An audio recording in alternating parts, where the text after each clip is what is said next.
രണ്ട് മണ്ഡലങ്ങളിൽ വിജയപ്രതീക്ഷയിലാണ് ബി.ജെ.പി. ഉള്ളത്. 5 മണ്ഡലങ്ങളിൽ മികച്ച പ്രകടനം നടത്തുമെന്നും പാർട്ടി വിലയിരുത്തുന്നുണ്ട്. അപ്പോഴും പല മണ്ഡലങ്ങളിലും പ്രതീക്ഷിച്ച പ്രചാരണം നടന്നില്ലെന്ന ആക്ഷേപവും പാർട്ടിക്കുള്ളിൽ ശക്തമാണ്.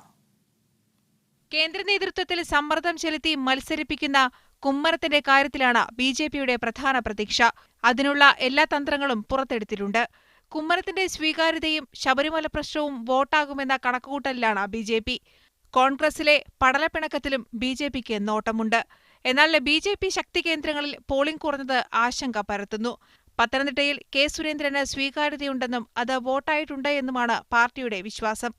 തൃശൂരിലും പാലക്കാടും മികച്ച പ്രകടനം നടത്തുമെന്നും ബി.ജെ.പി. കണക്കുകൂട്ടുന്നു. ആറ്റിങ്ങൽ, ചാലക്കുടി, കാസർഗോഡ് മണ്ഡലങ്ങളിലും വലിയ തോതിൽ വോട്ട് വർധനയുണ്ടാകുമെന്നും ബി.ജെ.പി. കരുതുന്നു. എന്നാൽ എൻ.എസ്.എസ്. വോട്ട് കാര്യമായി ലഭിക്കില്ല എന്നാണ് ബി.ജെ.പിയുടെ വിലയിരുത്തൽ. ശബരിമല പ്രശ്നം രാഷ്ട്രീയമായി പ്രയോജനപ്പെടുത്തുന്നതിൽ പാർട്ടിക്ക് ഐക്യമുണ്ടായില്ല. പ്രചാരണത്തിന്റെ അവസാന നാളുകളിലാണ് ശബരിമല പ്രശ്നം നേർക്കുനേരെ ഉന്നയിക്കാൻ തീരുമാനിച്ചത്. ഇത് നേരത്തെയാക്കണമെന്നായിരുന്നു പാർട്ടിയിലെ ഒരു വിഭാഗത്തിന്റെ അഭിപ്രായം. മീഡിയ 1 തിരുവനന്തപുരം.